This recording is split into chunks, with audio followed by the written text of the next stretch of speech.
Movie start होती है और हम हमारे मेन कैरेक्टर को एक कॉर्पोरेट ऑफिस में काम करता हुआ देखते हैं। यहाँ पर हर कोई अपना कोई ना कोई सीक्रेट छुपाए हुए रखता है। वो कभी चाहते नहीं कि उनके सीक्रेट्स दुनिया के सामने आए। इसे छुपाने के लिए हर एक मुमकिन चीज करने के लिए रेडी थे। हमें हमेशा डर लगा रहता है कि सब लोगों को हमारे सीक्रेट्स के बारे में पता चल जाएगा और वो लोग हमारे करीब होते ही दूर चले जाएंगे। इसलिए हम सीक्रेट को पूरी जिंदगी छुपाने की कोशिश करते हैं। कभी हम इसमें सक्सेस हो जाते हैं और कभी फेल हो जाते हैं, पर हमें सीक्रेट छिपाने की हम पूरी कोशिश करते हैं। इसी टाइप के सीक्रेट्स को छुपाने का ट्राई हमारी मेन कैरेक्टर जिसका नाम था एमा ये कर रही थी। एमा इस तरीके से एक्ट कर रही थी कि जैसे उसके लाइफ में सारी चीजें प्री प्लान्ड है। वो दिखा रही थी कि सारी चीजें उसे अच्छी तरीके से समझ में आती है, पर एक्चुअल में उसके हाथों में कुछ नहीं था। उसे पता नहीं था कि उसकी लाइफ में ये सब चीजें कैसे हो रही है। एमा जिस कंपनी में काम कर रही थी उसका नाम था पैंडा एनर्जी ड्रिंक्स। इस वक्त तो अपनी कंपनी और क्रूज के ऑफिसर्स के साथ काम के सिलसिले में बात कर रही थी। ऑफिसर्स एमा को पैंडा ड्रिंक्स के बारे में बता रहे थे कि इसमें कितना घाटा हो रहा है। कस्टमर्स अब प्रोडक्ट को उतना ज्यादा पसंद नहीं कर रहे। एमा अपने एनर्जी ड्रिंक्स की मार्केट में हुई बुरी हालत को फिर से अच्छी बनाने के लिए ऑफिसर्स को वादा करती है। प्रोडक्ट की खूबियों के बारे में बताती है।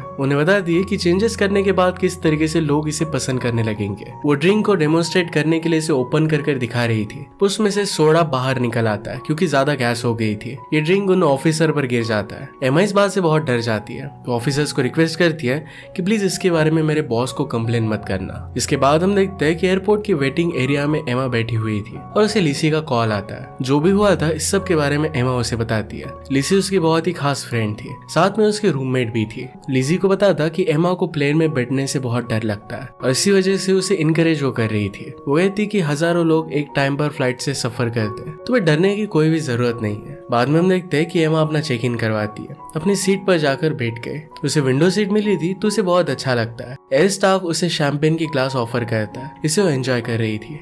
उसकी सीट के पास एक आदमी आकर बैठ जाता है। इसका नाम था हार्पर। यह हमारी मूवी का और एक मेन कैरेक्टर है। वो फोन पर बात कर रहा था। एमा उसे ग्रीट करती है पर वो कहता है कि बाद में मैं तुमसे बात करता हूँ। अपने शैंपेन को एंजॉय कर रही थी। इसके बाद प्लेन टेक ऑफ हो जाता है। एमा ने अपने पैर आगे की सीट पर ऊपर चढ़ा लिए थे। स्टाफ उसे कहता है कि अलाउड नहीं है। स्टाफ हार्पर को भी ग्रीट करता है। तभी प्लेन में एक जोर से झटका लगा। इससे एमा बहुत ज्यादा डर जाती है। एमा कहती है कि क्या हम किसी चीज से टकरा गए। स्टाफ कहता है कि कोई भी डरने की बात नहीं है, सब कुछ नॉर्मल है। उसे सीट बेल्ट लगाने के लिए कहते हैं। एमा और भी ज्यादा डर गई थी। हार्पर एमा को काम करने का ट्राई करता है। उसे कहता है कि सिर्फ एयर टर्बुलेंस है, इसमें डरने की उतनी ज्यादा कुछ बात नहीं है। एमा कहती है कि मैंने सुना है कि ये बहुत खतरनाक हो सकता है। मैंने अब तक लाइफ में बहुत सारी चीजें नहीं की है। मुझे माउंटेन्स चढ़ने हैं। मैंने अब तक अपनी बॉडी पर कोई टैटू नहीं किया है। अब तक सेक्सुअली वो सेटिस्फाइड भी नहीं हुई है। ये सब बातें कहना बहुत ही वियर्ड था, पर एमा बहुत डरी हुई थी और इसी वजह से हार्पर को सब कुछ बता रही थी। एमा को रियलाइज होता है कि अनअप्रोप्रिएट है और इसके लिए वो माफी मांगती है।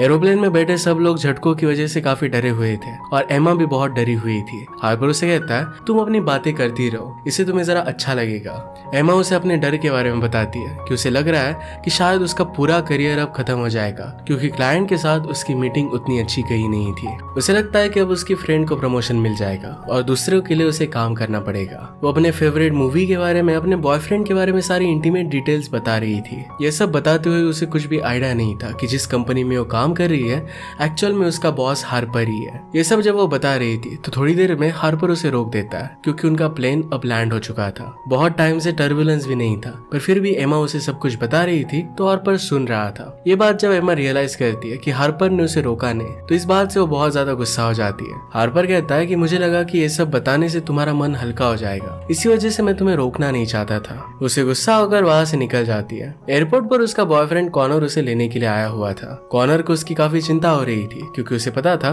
कि एमा को टर्बुलेंस से बहुत डर लगता है। एमा ने उसे मैसेज भी कर दिया था क्या शायद मेरी जान जा सकती है और इसी वजह से उसके लिए वो बहुत ही वरीड था। कॉनर उसे मिलने के बाद उसे कहता है कि हमें अब अपनी रिलेशनशिप को जरा आगे बढ़ाना चाहिए। कॉनर ये सब दूर से देख रहा था। इसके बाद हम देखते हैं कि कॉनर और एमा ये दोनों साथ में रहने लग गए थे। मॉर्निंग में कॉनर एमा को देखता है और सोते हुए उसे तारीफ करता है। एमा को अपने नए कॉफी ब्लेंड के बारे में बताता है। वो उसके लिए स्पेशल कॉफी बना कर देता है। इससे दोनों बहुत एंजॉय करते हैं। इसके बाद हम देखते हैं कि एमा अपने कलीग 3 के साथ थी। वो कंपनी में साथ में काम कर रहे थे। 3 अपने पर्सनल प्रॉब्लम्स के बारे में उसे बता रहा था। जैसे ऑफिस पहुंचते तो सब लोग भाग रहे थे, सारी चीजों को अच्छे से अरेंज कर रहे थे। ऑफिस के एक आदमी से पूछने के बाद उसे बताता है कि आज यहाँ पर सीईओ आने वाले हैं और उनके लिए सब कुछ ठीक किया जा रहा है। इस सब के बीच एमा को उसकी मैनेजर बुलाती है। उसे पूछती है, क्या तुम अपनी दवाई लेना भूल गई थी? किस तरीके से तुमने ऑफिसर्स के ऊपर ड्रिंक गिरा दिया? एमा अपने आप को एक्सप्लेन कर रही थी।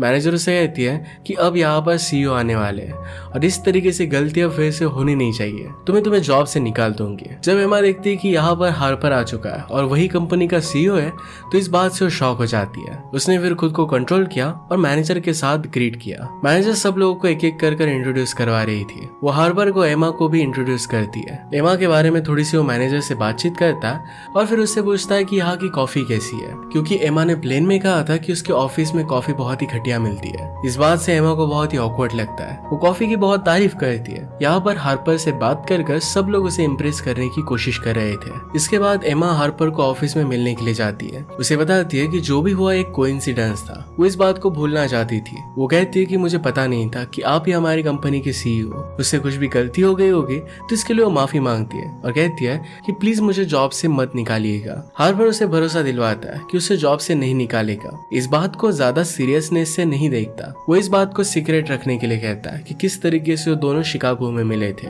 एमा सीक्रेट रखने के लिए हाँ कहती है। इसके बाद हार्पर उसे पूछता है कि क्या तुम्हें कभी रियल प्यार हुआ है? एमा इसके बारे में अपनी फिलोसफी बताकर वहां से चली जाती है। आज जो भी हुआ था ये सारी बातें एमा अपने फ्रेंड लिजी को बताती है। इस बात से लिजी भी शॉक हो गई थी कि वही कंपनी का सीईओ था। वो उससे कहती है कि क्या तुमने कोई ऐसा तो सीक्रेट नहीं बता दिया जो बहुत ही डेंजरस हो? एमा ने तो बहुत कुछ बता दिया था। इसके बाद फ्रेंड से पूछती है कि कॉनर के साथ तुम्हारा सब कुछ कैसा चल रहा है? एमा कहती है कि कॉनर अब मुझे पहले जितना प्यार नहीं करता। अगले दिन एमा पहले की तरह अपने काम पर लग जाती है। हार्पर सब लोगों पर नजर रख रहा था। थोड़ी देर में यहाँ पर 3 आ जाता है। वो हार्पर को अपना इंट्रोडक्शन देता है। वो कहता है कि मुझे एमा की जरूरत है, उसके साथ मुझे कुछ कैलकुलेशंस करने हैं। ये कैलकुलेशन एक कोड वर्ड था, यानी कि जब भी उन्हें कॉफी के लिए जाना होता है तो 3 इसी तरीके से उसे बात करता है और उसे लेकर जाता है। इस बात के बारे में भी एमा ने हार्पर को प्लेन में बता दिया था। इसके बारे में वो 3 से बात करती है। 3 उससे कहता है क्या इसके बारे में हार्पर को अब भी याद होगा? शायद अब तक वो भूल गया होगा। जब वो वापस आ रहे थे तो लिफ्ट में हार्पर से मिलते हैं। हार्पर उनसे पूछता है कि कॉफी कैसी थी, मतलब उसे ये बात याद थी।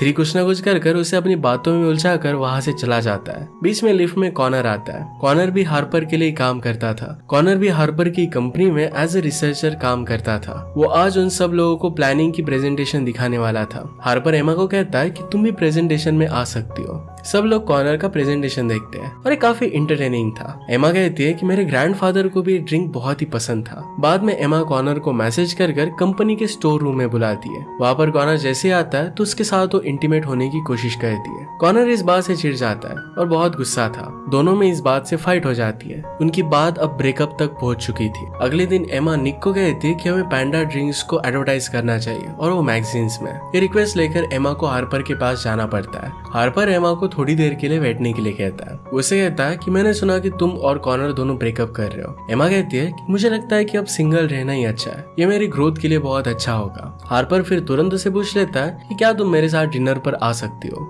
एमा इसके लिए राजी हो जाती है। दोनों डिनर पर जाने के लिए रेडी हो जाते हैं। एमा लिसी से एक क्लब के पीछे के दरवाजे की चाबी ले लेती है। दोनों वहां छुपकर एंट्री लेने वाले थे, पर इसमें वो पकड़े जाते हैं। उनका प्लान फेल हो चुका था और उन्हें अब भूख लगी थी। वो दोनों फिर एक जगह पर पार्सल लेते हैं। एक लेक के पास किनारे पर बैठकर इसे एंजॉय करते हैं। दोनों एक दूसरे से बात कर रहे थे और बातों बातों में एक दूसरे के करीब आते हैं और किस करते हैं। हार्पर को तभी कॉल आता है। शिकागो वापस आने की किसी से वो बात कर रहा था। बात खत्म होने के बाद वो एमा के पास वापस आया। एमा उसे परेशान देखकर कहती है, क्या तुम्हें मैं कोई हेल्प कर सकती हो? हार्पर कहता है कि ये बातें जरा कॉम्प्लिकेटेड है। दोनों बात कर रहे थे कि किस तरीके से हार्पर को एमा की हर एक बात याद है। एमा को अपनी लाइफ बोरिंग है, पर हार्पर को बहुत एक्साइटिंग लगती है। वो कहता है कि तुम्हारी बातों में मैं हमेशा खो जाता हूँ। इसके बाद वो दोनों करीब आ जाते हैं, किस कहते हैं। वहां से निकलकर फिर एक होटल में आकर वो दोनों इंटीमेट हो गए। इसके बाद हम देखते हैं कि एमा और हार्पर एक दूसरे के साथ बहुत अच्छे से टाइम स्पेंड करते हैं। एक दिन ऑफिस में एमा अपने फोन पर हार्पर के साथ जो भी खुशी के पल उसने बिताए इसके पिक्स वो देख रही थी। मैनेजर फिर सब लोगों को बुलाती है और कहती है कि आज हमारे सीईओ हार्पर का इंटरव्यू है। सब लोग इसे मिलकर देखने का प्लान बनाते हैं। इंटरव्यू में हार्पर को पूछा जाता है कि किस तरीके से उसकी ब्रदर की डेथ के बाद उसने स्ट्रगल किया। इस सब के बारे में वो डिस्कस करता है और फिर अपने ड्रीम्स के बारे में बताता है। अब उनके ड्रीम्स के न्यू टाइप्स अलग अलग न्यू मार्केट में आए हुए थे। इंटरव्यूअर इसके इंस्पिरेशन के बारे में उससे पूछती है। हार्पर यहाँ पर एमा के बारे में बता रहा था, पर एमा का नाम वो चेंज कर देता है। एमा के बारे में उसे जो भी चीजें अच्छी लगती थी कि बिना फुटवेयर के चलना, हेयर पर सिंपल सा फ्लावर लगाना, हमेशा खुद को इनसिक्योर फील कराते रहना, बेवजह रोना और ऐसे अलग अलग बातों के बारे में वो बता रहा था। ये चीजें तो बहुत ही रोमांटिक थी, पर वो बहुत कुछ बोल देता है और इससे सब लोगों को पता चल जाता है कि वो एमा के बारे में बता रहा था। ये शो लाइव था और इसी वजह से कुछ भी कट नहीं हो पाता। ऑफिस के सब लोगों को पता चल जाता है कि हार्पर और एमा एक साथ है। एमा को फिर लोग चिढ़ाने लग जाते हैं। ये सब सुनते हुए एमा बीच में रोते हुए वहाँ से चली जाती है। एमा घर आकर लिज़ी के पास आती है और उसे सब कुछ बताती है। लिज़ी उसे शांत करने की कोशिश करती है। एमा को फिर हार्पर का कॉल आता है। एमा हार्पर को कॉल पर बहुत भला बुरा सुनाती है। लिज़ी और उसकी दूसरी फ्रेंड उसे कहती है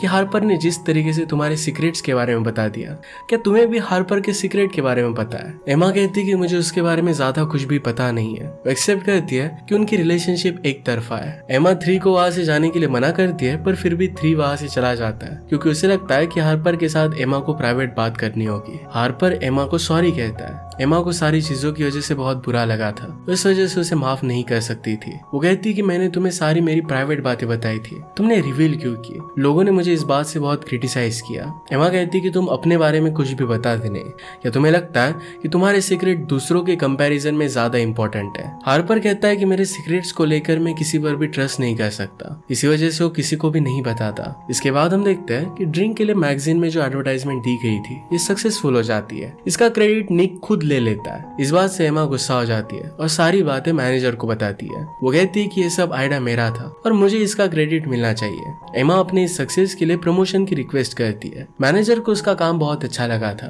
और इसके लिए वो मान जाती है। प्रमोशन मिलने के बाद एमा की कलीग्स उसे कहती है कि हार्पर के साथ वो रिलेशनशिप में थी और इसी वजह से उसे प्रमोशन मिला। इसी तरीके की बातें सब लोग कर रहे थे। मैनेजर फिर एमा को कहती है कि सब लोग तुम्हें ऐसा ही कहेंगे, पर हमें पता है कि तुम बहुत ही हार्ड वर्किंग हो और तुम्हारे टैलेंट की वजह से ही तुम्हें प्रमोशन मिला है। तुम्हें बाकी लोगों के बारे में ज्यादा सोचना नहीं चाहिए। नेक्स्ट सीन में हम देखते हैं एमा की फ्रेंड लिज़ी का परफॉर्मेंस था। एमा वहां पर गई तो बैक स्टेज पर लिज़ी कंबल पहने हुए पड़ी हुई। उसे परफॉर्मेंस देने से डर लग रहा था। एमा उसे परफॉर्मेंस के लिए इंकरेज करती है। ऑडियंस में जाकर वो बैठ जाती है। तभी वहां पर हार्पर आता है। हार्पर उसे कहता है कि मैं तुम्हें अपनी जिंदगी का सबसे बड़ा सीक्रेट बताता हूँ। वो कहता है कि वहां पर एक छोटी सी लड़की है, उसे मैं मिलने के लिए जाता हूँ। मैं हमेशा उसका ख्याल रखता हूँ। वो चाहता है कि उसकी वजह से उस छोटी लड़की की फ्यूचर में कोई भी प्रॉब्लम ना हो। इसका मतलब है वो एक्चुअल में उस लड़की का फादर था। ये बात उसने सब लोगों से छुपा कर रखी थी। वो अपनी बेटी की रिस्पॉन्सिबिलिटी से भागना नहीं चाहता था और इसी वजह से हमेशा उससे विजिट करता रहता था। शायद उसकी बेटी की मदर और हार्पर के बीच में रिलेशनशिप उतनी अच्छी नहीं थी और इसी वजह से अपनी बेटी का फिर भी वो ख्याल रखा करता था। एमा को ये बात समझ में आती है। हार्पर वहां से जाने लगता है, पर एमा उसे परफॉर्मेंस के लिए रोक लेती है। दोनों साथ में लिज़ी का परफॉर्मेंस देखते हैं और लिज़ी ने बहुत अच्छे से परफॉर्म किया। परफॉर्मेंस के बाद हार्पर एमा की तारीफ करता है। एमा फिर हार्पर को वहां से भेज देती है। वो लिज़ी से मिलने के लिए आई और उससे कहती है कि हार्पर ने अपनी लाइफ का सबसे बड़ा सीक्रेट मुझे बता दिया है ताकि मैं उससे ट्रस्ट कर पाऊं। दोनों जब इसके बारे में बात कर रहे थे तो उनकी बात एक फेमस रिपोर्टर सुन रहा था। वो डायरेक्टली जाकर एमा को हार्पर के सीक्रेट के बारे में बताने के लिए कहता है। वो कहता है कि इसके लिए मैं तुम्हें बहुत सारे पैसे दूंगा। एमा इस बात के लिए मना कर देती है। तभी वहां पर हार्पर आ गया तो रिपोर्टर एमा को छोड़कर हार्पर को डायरेक्टली सवाल पूछने लगता है। हार्पर इस बात को टाल देता है। वहां से फिर वो निकल गया। एमा से गुस्सा हो जाता है। उसे लगता है कि शायद एमा ने रिपोर्टर को बताया था। एमा उसे समझाने के लिए जाती है, पर हार्पर उस पर काफी गुस्सा हो जाता है। हार्पर कहता है कि मैंने सिर्फ तुम्हें एक सीक्रेट रखने के लिए कहा था और तुमने सब कुछ रिवील कर दिया। एमा इस बात से काफी मायूस हो गई थी। हार्पर फ्लाइट में था और तभी वहां पर एमा भी आ जाती है। उसे कहती कि जब वो उससे मिली थी तो उसके लाइफ के कितने अच्छे पल थे, जब तुमने मेरे सारे सीक्रेट रिवील्स कर दिए थे, पर फिर भी मैं कहीं पर भी नहीं की क्योंकि मुझे पता था कि तुम दिल से बहुत अच्छे हो। जिस सीट पर वो बैठी हुई थी वहां पर एक पैसेंजर आ जाता है। हार्पर से उसे दूर जाना पड़ता है। वो अपनी सीट पर जाकर बैठ जाती है और फिर हार्पर को रियलाइज होता है कि सब एमा की गलती नहीं है। वो खड़ा होकर एमा की सीट के पास जाकर बैठ जाता है और उसे अपनी लाइफ के बारे में सब कुछ बताने लग जाता है। जिस तरीके से एमा ने उसे अपने सीक्रेट्स बताए थे सब कुछ उसे बता देता है। दोनों फिर एक दूसरे को माफ कर देते हैं। हार्पर उसे बताता है कि किस तरीके से उसके आने के बाद उसकी पूरी लाइफ चेंज हो गई। वो कहता है कि मैं तुम्हारे प्यार में पूरा डूब चुका हूँ। एमा कहती है कि मैं भी तुमसे बहुत प्यार करती हूँ। वो दोनों एक दूसरे को किस करते हैं और इसी के साथ ये मूवी एंड हो जाती है। अगर आपका एक्सप्लेनेशन अच्छा लगा तो प्लीज लाइक और कमेंट जरूर कर दीजिएगा। बहुत सारी मूवीज लेकर आते रहता हूँ, तो प्लीज चैनल को सब्सक्राइब कर दीजिए और बेल नोटिफिकेशन आइकन दबाना मत भूलिएगा। फिर से मिलेंगे और नए के साथ, तब तक के लिए थैंक यू और आप अपने आप का ख्याल रखिए।